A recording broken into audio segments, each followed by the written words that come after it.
Good afternoon, I hope everyone's well today. Thank you for watching. If you find value in this video, consider liking and subscribing. It does help the channel out a lot. I have been doing a bit of reading about the BBC today, and I think you're all going to be pleased about what we can see, so we're going to have a look at this now. The BBC could soon make programmes for release on YouTube first under a new deal. This is great. This is an absolute stonker of an idea, and it means that the BBC is going the way of the dinosaur. The subscription model will soon be a thing of the past. The BBC shouldn't have a monopoly, and people shouldn't be forced to pay a TV license for something that they don't use. If you're streaming live TV off YouTube, you shouldn't have a BBC license for that. Definitely not. And the state-funded propaganda needs to be put to an end. The reason I say this is because I think many people that watch my channel or use alternate media, they will understand that you get the state-approved, state-line approved script from the BBC. That's all you get. I first noticed this during Brexit when I think 90-95% of the commentators on the BBC were pro-Remain, not pro-Brexit. There was no balance. And they tried to depict anybody that voted for breakfast as stupid or they didn't know what they were voting for. That's the pre-approved state party line. And I stopped pretty much straight away, and I've not used it since. When you look at Question Time as well, you'll always get a token wet conservative on the panel. All the rest are liberals. You don't get really any balance, and you don't get any actual right-thinking ideas on that. And if someone says something remotely based, they don't get invited back on.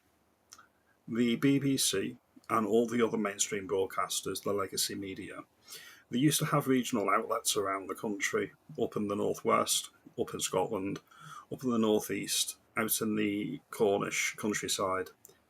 And that was all stopped, and that was all stopped 1997. It's curious, isn't it? It's when Tony Blair got in.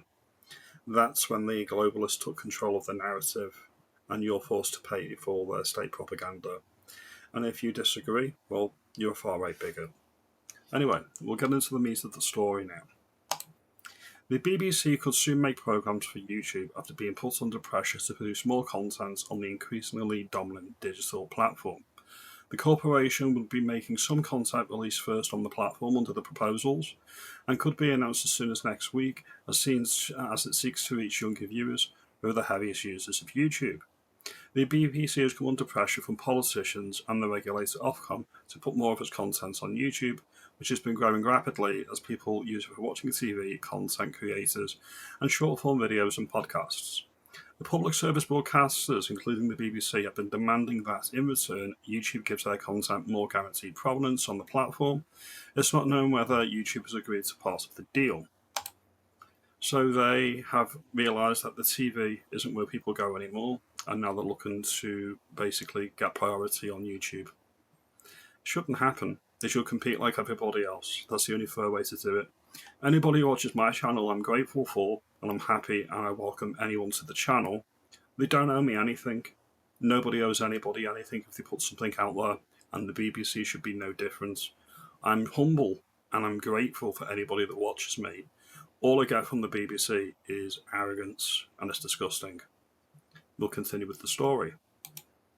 The plans, first reported by the Financial Times, could mean that shows made for YouTube are subsequently played on the BBC iPlayer and Sounds platforms, which have been growing fast. The BBC could potentially benefit from advertising attached to the new programmes shown outside the United Kingdom. However, the details of the deal are already raising questions about whether the content made for YouTube will be paid for using the licence fee. Any suggestion that other BBC services are cut or are being cut to pay for the content and may not need a licence fee could cause critique. The licence fee needs to go, and I'm going to get into that later in the video. Stephen Price, an industry expert on YouTube viewing habits, said that the deal raised questions about the licence fee and demonstrated the speed of change in media consumption. Partly, there was a sense of inevitability about this, accelerated perhaps by the arrival of smart TVs, meaning it's become available to view YouTube as the main TV in living rooms. A source of mainstreamed it, he said. Let me continue. I wonder if it means for what it means for the license fee as well. YouTube won't be a pay license fee, obviously. They'll gain a great deal.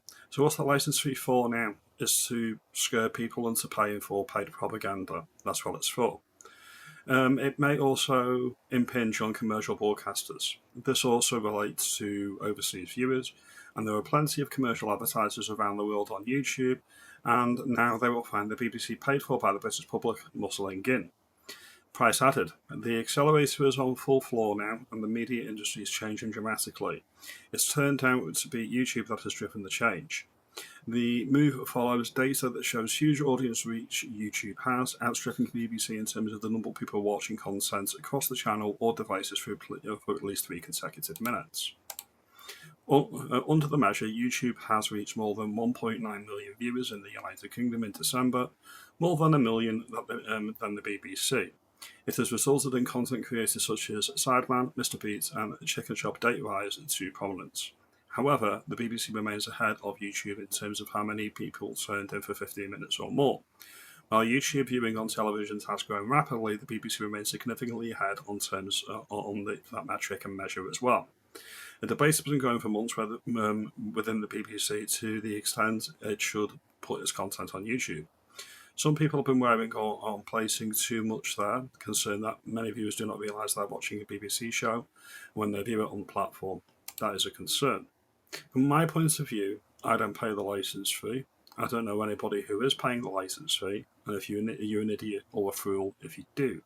Legally, you are not obliged to pay for it. Never fall for that hype, never fall for that trick. They want to scare people, especially old people, people that really don't have much other option, into saying you have to pay for it if you have a TV. That's really not the case. Really not the case at all. And a little legal loophole is if you're watching YouTube or you're live streaming on your TV in your room, who's to say what they can see or can't see? I don't think they can actually detect that. Anyway, I wouldn't advise one to break the law. It's just a little loophole I've been thinking about. When we get on to this here, how much do we actually pay for the BBC?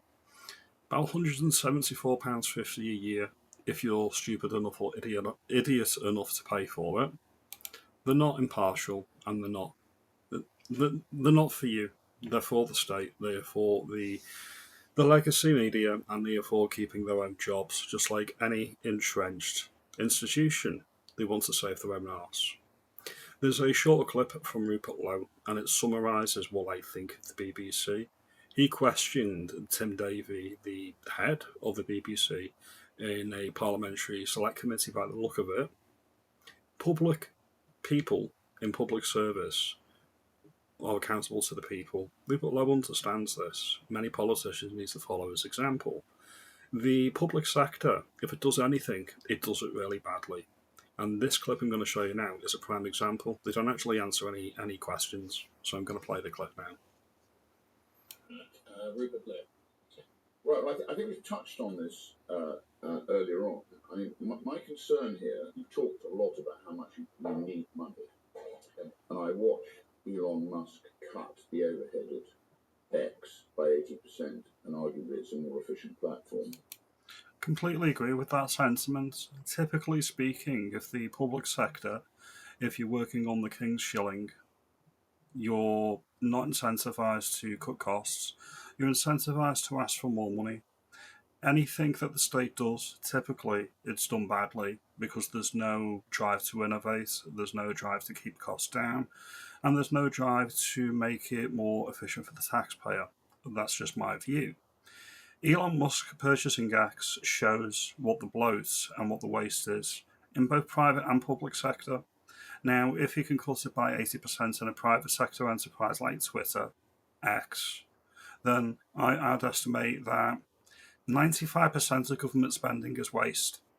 That would be my guess, and that's a conservative estimate. Your mileage may vary on that point. I watch my own social media apps, which absolutely astounds me that so much has changed so quickly, as you say. But you cannot escape. Our service is different to X. X is a model that's contributed by the public and others to the market square where everyone shouts at each other. or everybody has a voice to phrase it correctly. The pre-approved narrative is not the dominant narrative on X. That's why someone wants it shut down.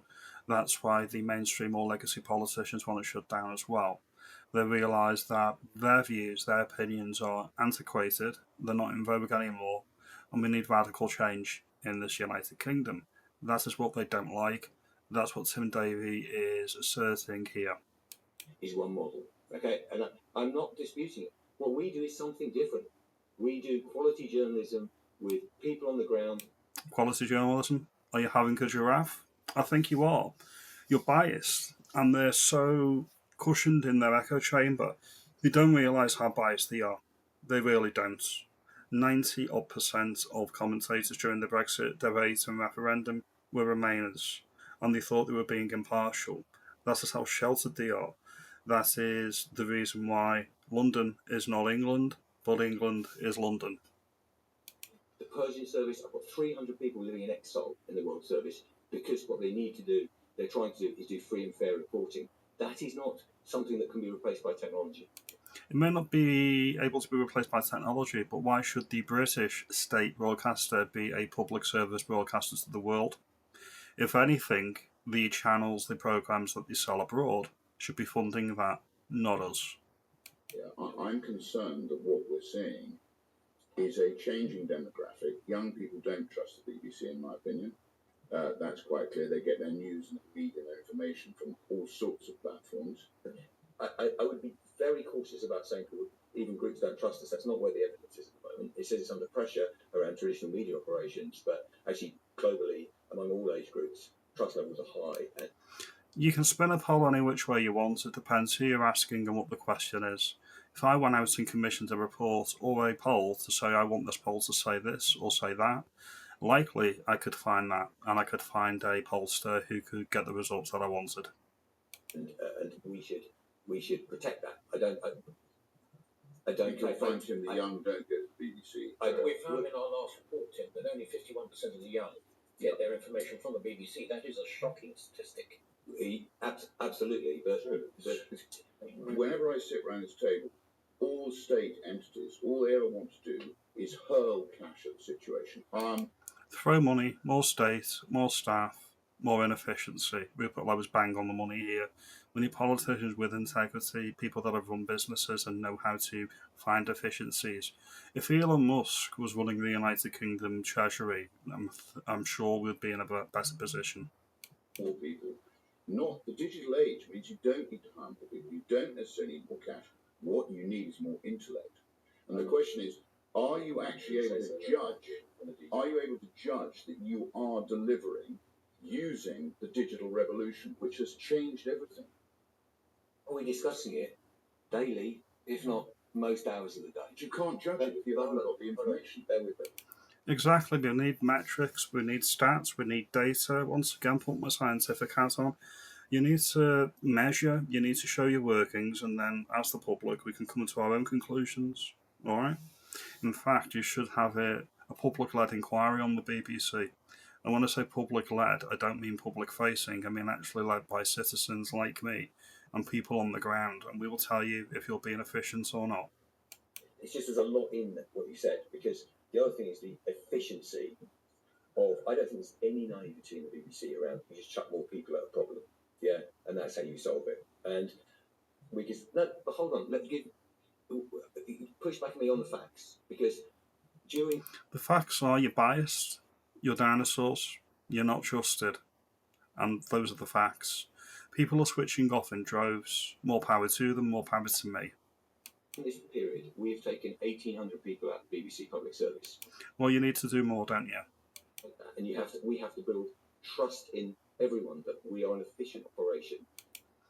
The trust is gone. It's over. But honestly, any benchmarks, any assessment of the BBC, I think we should be proud of what we're doing in terms of our cost base. But when I haven't got much more time, so I can feel the chairman itching on my left here. But I think I can safely say that since the Long Parliament, the British have been very, very suspicious of monopolies. And you will be the first monopoly in history to actually dismantle yourself willingly and actually deliver value for money. So I find it very different. I'm very concerned that the taxpayer, as usual, is on the wrong end of this deal. Completely agree with that. Just to remind everybody, Britain, or England specifically, has not been in the black, running a surplus, since the crown was restored in 1660, I think it was. So before the United Kingdom, Happy Union Day, by the way, was created. That's how long we've been in the red for. We should be running a surplus like any business. That's what I think. Anyway, we'll leave this one here. So there you have it. The license fee could soon be a thing of the past, and it cannot come a day too soon. I do not support the BBC. I've not supported the BBC in years. Comment below, do you think I'm being unkind to the BBC, or do you think I'm being exceedingly polite? All things considered, I think I am being the exemplar of how to do things. Call out, don't get personal, and yeah, let's stop the state propaganda. It made sense way back when, but as soon as ITV came on the scene, and Channel 4 in the 1980s, the license fee should have been scrapped at that point. Like, subscribe, do all of that good stuff, and I'll see you in the next video. You take it easy, and thank you again.